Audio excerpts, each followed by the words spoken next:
নমস্কার, আমি নকুল দেবনাথ। আজকে চাঁদপুর হসপিটালে এসেছিলাম, বোনকে নিয়ে এসেছিলাম। বোনের হঠাৎ করে একটু শরীরটা খারাপ হয়ে গিয়েছিল। এসে দেখছি নতুন করে বিল্ডিং হয়েছে, সব কিছু নতুন করে হয়েছে। তাই ভাবলাম আপনাদের সাথে একটু শেয়ার করি। ফুল গাছ লাগিয়েছে, নতুন বিল্ডিং হয়েছে, সুন্দর করে সব কিছু সাজিয়েছে।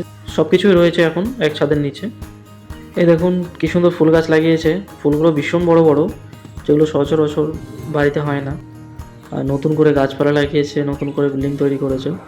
এটা হচ্ছে টিকিট কাউন্টার। এখান থেকে টিকিট কেটে হসপিটালে ডাক্তার দেখাতে হয়। তারপর খিদে পেয়েছিল, সারাদিন কিচ্ছু খাওয়া হয়নি, তাই বাইরে এসে একটুখানি লেবু আর একটা চা খেয়েছি।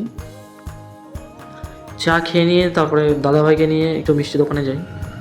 সবাই সকাল থেকে না খেয়েছিলাম, তাই একটু মিষ্টি খেয়েছি। আর এই দেখুন গাছে কি সুন্দর তাল হয়ে রয়েছে।